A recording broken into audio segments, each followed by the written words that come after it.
This video will be in Igbo language, so bear with me. Ndị be anyị ekene m unu nke onye chiri ya zelu.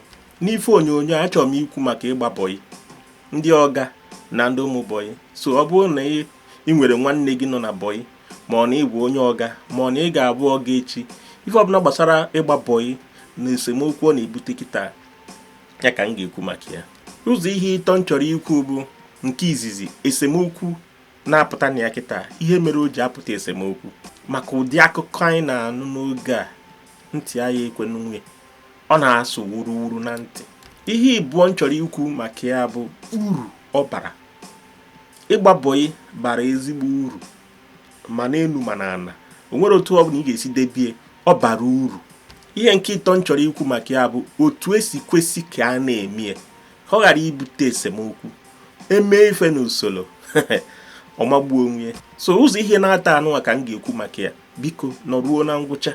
Mana before m bido ikwu ihe m chọrọ ikwu, m ga-ebugodo ụzọ kọwaa ife mere m ji wee chọọ ikwu ihe a.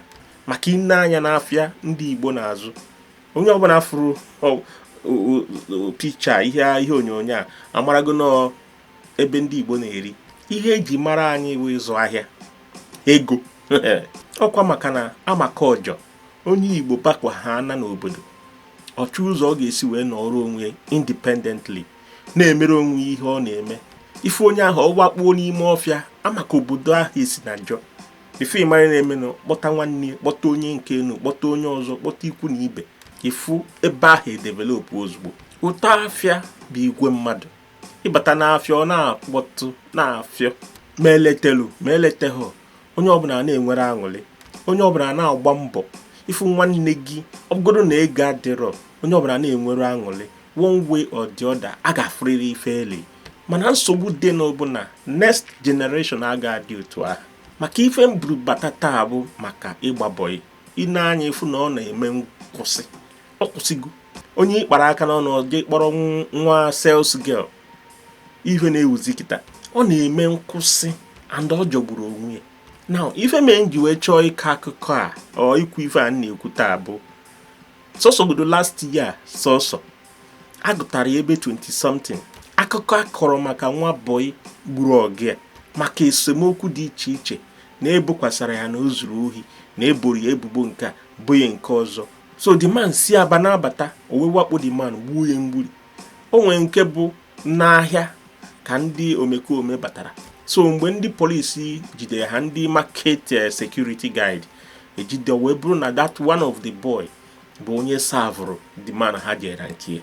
Ọzọkwa bụ one boy na-ruo na be ha na nwanne ha nwaanyị na-eme marriage, wee dachie. Nwe ife ọzọ ha ji bịa na-abụghị maka that man asavụrụ, ọ setụrụ ha, oduho nwa ya obi ya, ọ setụrụ ha. Ndị anyị nụ maka ha, kee maka ndị anyị anụrọ, kee maka ndị ewest go life ha, ma ndị ọ ga-ewestiri, ma ndị ụmụ boy ewestiri. Akụkọ a na-anụzi kịta ga-eme onye ọbụla bụ ọga ọ sị ka ọ nọrọ onwe kama ya ka ọ kpọkwara ndị sales girls. Mana ụta dịrị ha na-abụ, ma onye akpọrọ nwa boy ụta dịrị ya dịkwara nke nwoke bụ ọga. Ọ bụrụ onye ọbụla, some of them. Maka ihe na-eme taa o juru onye ọbụla anya. Onye ọbụla chọrọ iri nri without isi esi. Ana isi ihe esi bụ ọrụ nọdị. Ka m gwa gị eziokwu, ụmụ boy na-eme omekome. Ị ga-afụ nwa boy na-enwere otu ụdacha ọland ya na nke ọga. Bifo ịmanya na-eme na ọ na-adachi nwa ụmụ nwaanyị ego, na-eme ife sọrọ ya nọ na-akpụ blọk na be nne ya. Ikwu ọsị gị na ọ bụrụ ego gị. Mgbe ụfọdụ ya niile na-eme ndị ọga iwe mgbakasị obi. Ọsụkọsụ mee onye ahụ, o mezie ndị ọzọ a na-achọ ịkpọta aka ha dị ọcha, influence or effect. Ọzọ bụ na nwa boy nwere ike fụ otu isi wee nwee nsogbu na ndị savụrụ ga-asavụ izizi, wee jizie otu ahụ wee kwadobe onwe ha, duzie onwe ha obi by themselves because of ife ha fụ. So the thing na-eme ịgwọrọ m ịgwọ na-emezi anyị arụ, and ọ ya eme onye ọbụla effect. Ị nwere ike isi na nwa dị oyi naghị achọ nwa boy ịnọ into education, mana boys nusara ha pasara n'ogbe na-akwụkwugharị mkpụrụ mmiri si ya asịghị ya ihe niile adịbụghị before.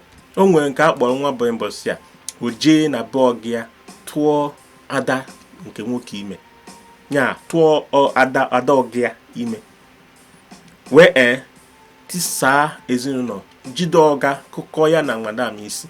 So ife ka mma kịta bụ akpọzi na nwa boy ka ọ ghara ise, mana si tune ya tune, maka anyị megide kwụsị ịkpọ nwa boy a ị nwere ike ịdị free otu isi chee, maka gị na onye ọbụla agaghị enwe nkọsi na akụkọ dị iche iche. Ị ga-adị free as individual, but as a community anyị na-eji inwe nsogbu.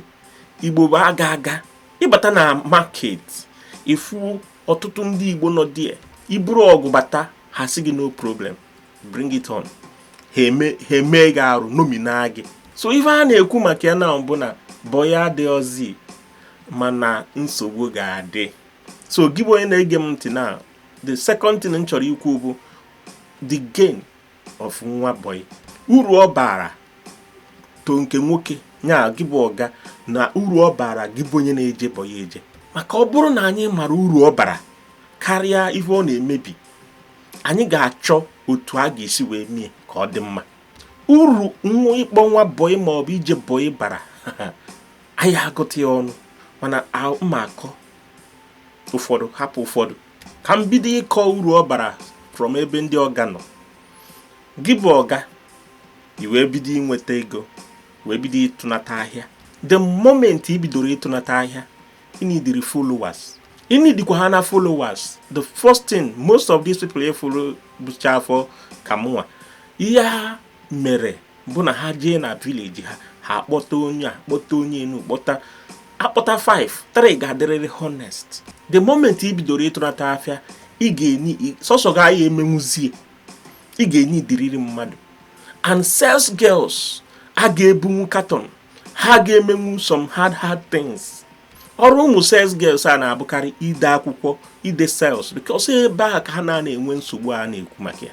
Mana mgbe bịa nwee sales girls, ụmụ nwoke a nwee kpọtara boy a ga-amazi ka esi ede sales.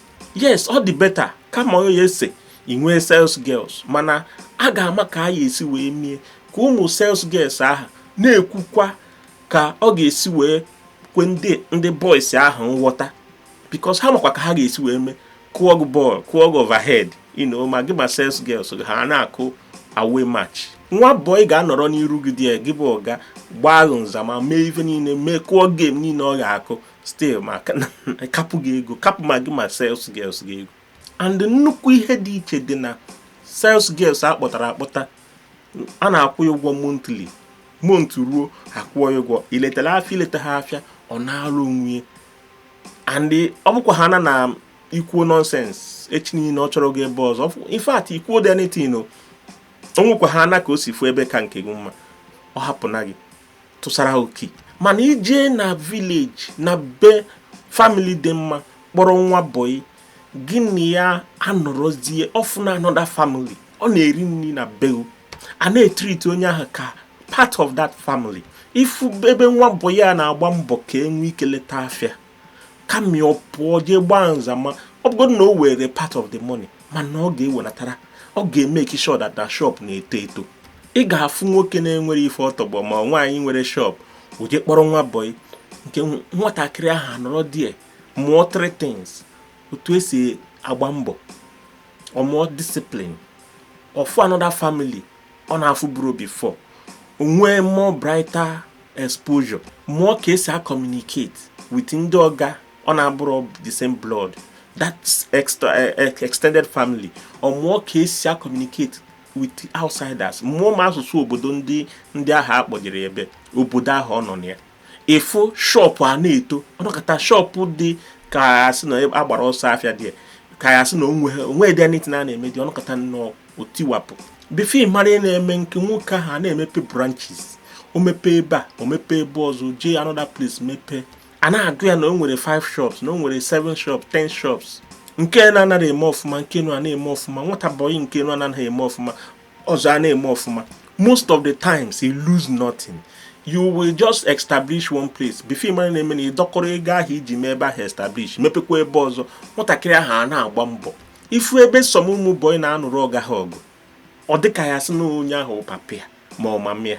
Mmadụ dịka ibeto ha ndị kọrọ akụkọ ka ha si gba boy, ma innocent anụgo mgbe m gere na YouTube otu o si ka akụkọ nke today ndị ahụ duru ya obi na-arụ ọbụ shoulder n'eko ifuzie nwa boy ahụ ebe ọ na-eme ọfụma ịdị proud, this is my product. Afụgo m ọtụtụ ndị ọgadara daite si ebe ha nọ dapụ, maybe ọya, maybe no one thing or the other, ha tụọ ahịa na-agarụ ha dapụ, nwa boy ha awakanye daiti mebezie ọfụma dị nnọọ dị tụtụrụ ọga ha ahụ tichaa chọọ ya mma ozugbo mere onye ahụ ihe dị iche iche. Ọka nkụ ụdị akụkọ a ka nkụ ọ bụrụ ya bụ investing on someone, human being, because he matter what will happen to you in the future.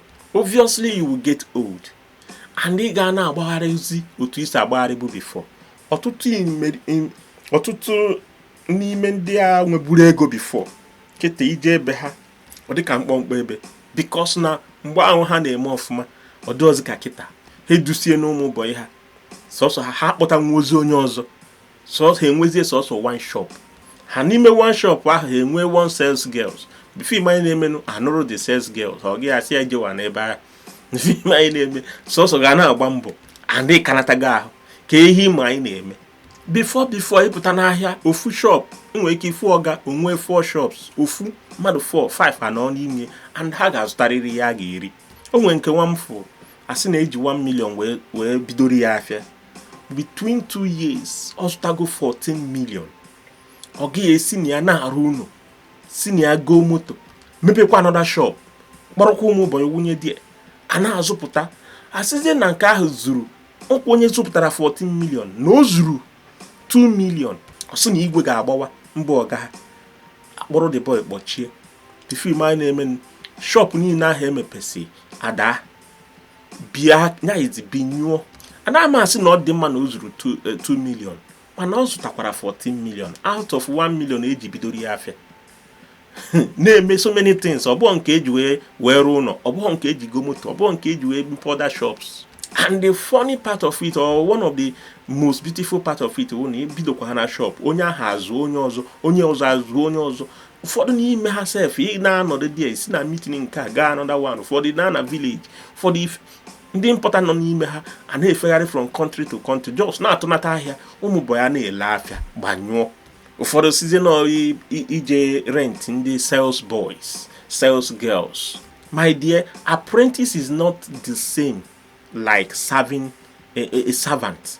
A servant is dedicated to you. Ọ bụrụ na unu si na 7 years or 5 years ọ nọ with you, he or she has no other home. O nwere ebe ọzọ ọ na-ana bewu ka ọ na-ana ị na-protect ihe eziokwu na ọlụ ka ọ bụ mana onye ahụ bụ nkewu ndị ọzọ betray godu onye ahụ anyị ebetray ego like that.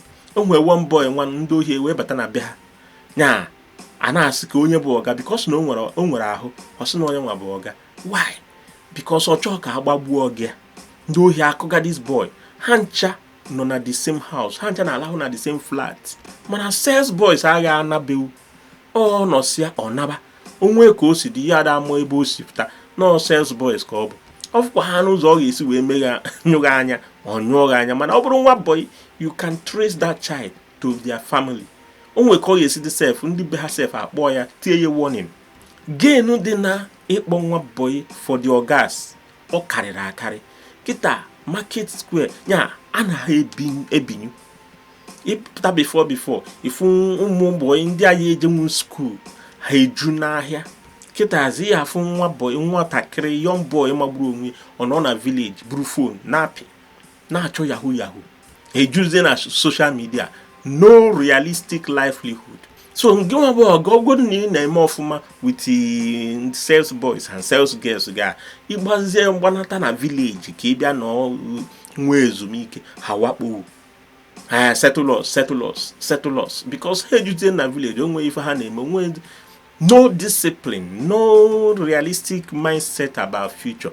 Sọsọ nwezi ego na village ndị ọzọ niile dị ogbenye ya akpụ ya ego gbakwa Sussex ị nọzizie na your village ihe alakwụnwụla because ịmaha onye ya hancha is very very dangerous. Ha bụrụzie a threat to your life and whatsoever you think you are doing. So uru nọ n'ịkpọ nwa boy karịrị akarị even though na enwere ọtụtụ ihe ọ bụ ọ na-eme iche echiche si na ka ịra ka m hapụkwa gbara okwu na ụka ọsọ. Mana a ka nwere ife dị mma na ịkpọ nwa boy, ọ karịrị akarị. So ụtụtụ ka m ga-akọwa, mana time ihe ọzọ m chọrọ ịrụte aka bụ na ọ bụrụ na anyị bịazie reduce drastically n'ife a nwaanyị ma eme, ọ ya na there will be no circulation of money. Because mgbe ụfọdụ ọ bụrụ na ịkpọrọ nwa boy ahụ nwegodi ka o si were 1 kobo or 2, ọ na-ese ndịrị ndị be ha na-ekpekwara gị ekpere ka ị nọrọ ọfụma, echi niile eduo ya obi, ọ na-eme ọfụma, iyi na-eko. The more ndị duru obi, the more ha na-eme improve, the more ha na-eme increase, the more you have more possibility of being more influenced and protected. Because ndị nyere aka, ọ bụrụ na ha dị 10, 8 ga-achọ ka ị nọrọ, or 5 minimum 5 ga-achọ ka ọ dịrị gị na mma, especially ọ bụrụ na ị treatiri ha ọfụma. O nwere one man ahụ adịburu ya, oru one night ife nwa na-adọ ya ka ọ dọgbuo, ọ na-achọ inwe heart attack. Nwa boy ha na-amarọ, every time ọ na-akpọtụ na-ese na o mekwara nke a na o mekwara nke ọzọ. Nwa boy ya ha amadụ na ọ manya moto, madam amara anya nke nwa ọma anya ọnya nwụrụ. That nwa boy ahụ jere buru moto ha wee rush this man na hospital. Ọkwa ya na that man then, even though na o mechara nwee partial stroke, mana nwa boy ahụ take over the shop. Ya na azụtara ego eji wee treat this man. Ya na this man ka dị ndụ up to today. The man na-eji ọnụ ekwe amaka emena, a na-asị na ahịa abago digital na lie open trading style ka ya adịgide. Andọ ihe eji mara anyị, ọ bụrụkwa ha na-anapụ anyị ihe eji mara anyị, nke anyị agụgo. So gị bụ ọga tụne ya atụne, chọọ nwa boy dị reliable. Ọ bụrụ na ha nwezi onye na-achị nọ 7 years, gị na onye ahụ kwuo 5 years. Na the next point in chọrọ make, I will talk about formula, principle aja ọ bụ eji so ye ọmagbuo onwe ya. Mana before I do that, ka m gwagodo ụmụ boy ukwu, gị nwa boy na-atụ egwu na ị ga-eje boy, ma ọ bụrụ na o nwere another alternative, maka onwe ndị ji akwụkwọ na-abụrụ for them. Onwe ndị ọbịa ịba ha banye ha na school, from you know yourself na akwụkwọ abụrụ for you. Chọọ onye dị mma ị ga-serve. Ọ bụrụ na ị nọ na boy already, gbaa mbọ ka e finish ọfụma. Ife na-aka esekarị okwu mgbe ụfọdụ bụ afọ na ga-anọ. Ụfọdụ na-edede 7 years, onye ahụ nọsịa 7 years, ego adịrọ ama nọrọ na-aga, onye ahụ na-ebe arịrị 7 years before ịmara na-eme na ozuo na kịta na-aza nọkarị 7 years 5 years. Mana ihe m chọrọ ikwu maka ya bụ ihe ọ bụla unu kwuru maka ya bụrụ na o ruoro, because before ịmara na-eme na 7 years erugo. Gị nwa boy na-achọ imechi ụzọ ndị ọzọ, chere na enwetakwa ha na mara na o nwere ndị ọbịa iwere ego ha ihe eji nwee mefe ọbụla ijiri ebido afịa. Ọ bụrụ na ha na-agwọ arụsị, ha anaghị n'ọfọ ka ha ji iwerekwa ha na ego mmadụ iwere ebido afịa.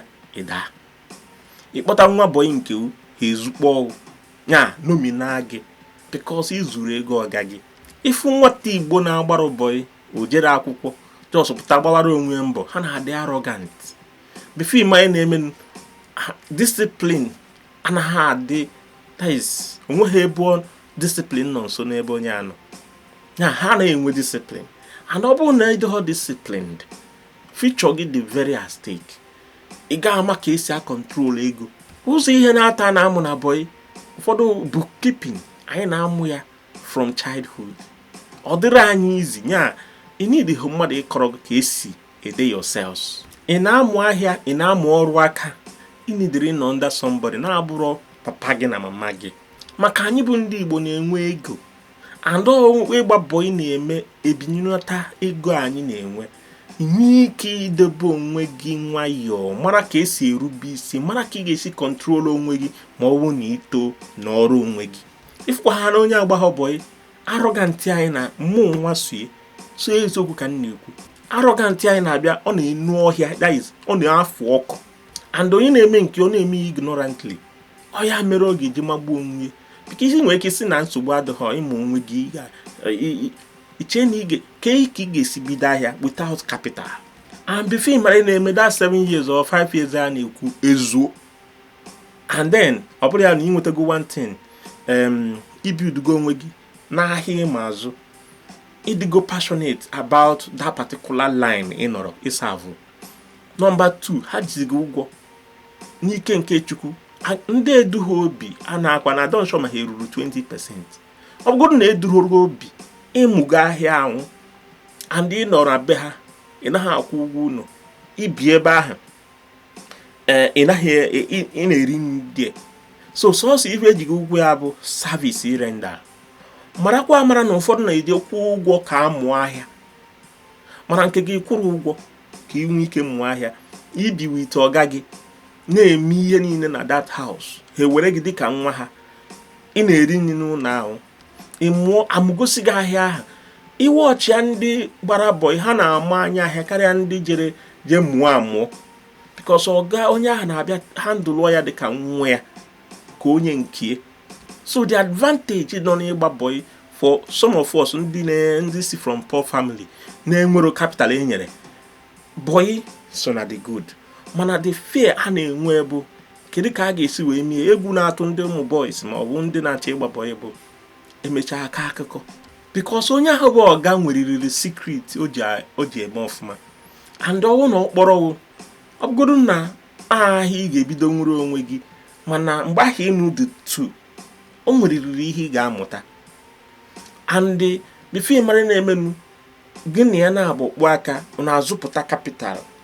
Ọ bụ na ezigbo mmadụ oduo obi ọ setụlụ ha na ibido nke inwe peace ọ bụrụ ego eji nwayọ wee nweta emeghe otu ahụ isi oke ka ije lewe chingom na go slow because ọ ife na-emezi kịta ije na-ele akpọsa bra n'ilo na main road ijiri 20,000 naira bido ahịa 20,000 ahụ dịka ọ na-aga nwa obere ife mekwa ha na inugwom itirie itaba afụfọ before ime na-eme 8 years or 5 years 10 years aga ị na-struggle na-agagharị before ime na-ejide gị na izuru ohi enwere ike emesi takarịa job na afụfụ because time ahụ ike eji wee sit down n'ọrụ onwe gị serve ọga setụlụ ọgụ ị n'ọrụ onwe gị ị ga-eji spend ya onweghị ihe ịsavụrụ onweghị because onye fe eze eri ị na-eme na ịmụ ihe ị na-eme. I will never go and serve someone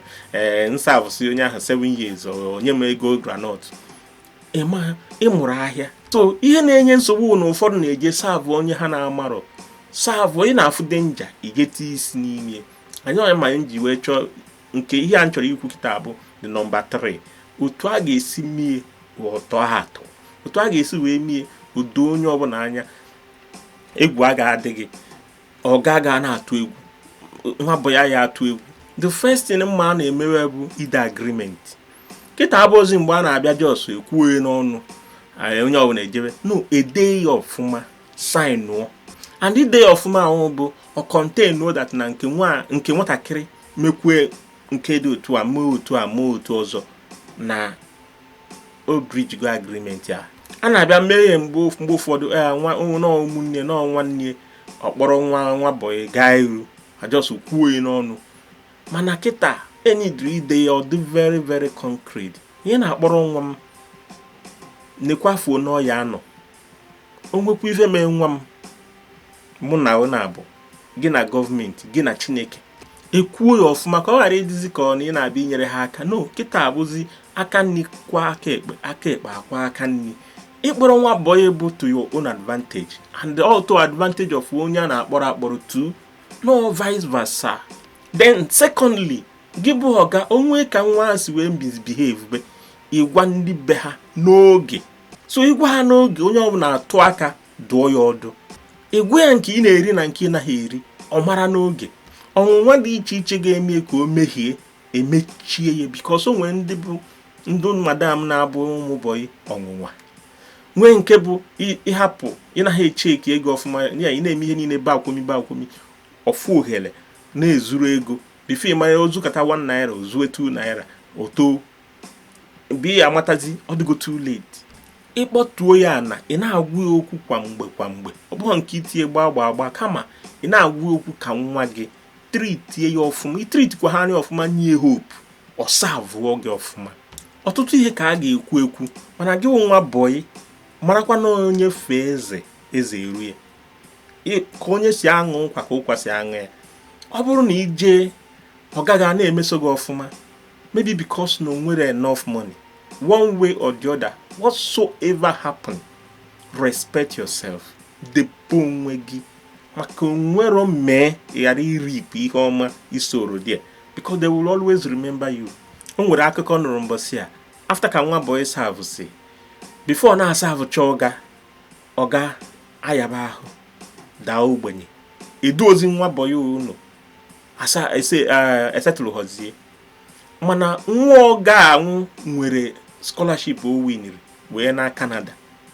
Ka ọ nazi Canada wee batazie wee fu that man savụrụ ha na ọ na-ata afụfụ. Mgbe the man nọzi Canada mebere ọfụma, wee kpọrọ nwa ọga ya anya that nwa boy ya ha anụgo nwaanyị mụọ ụmụ, mana ha aka afọrọ ha.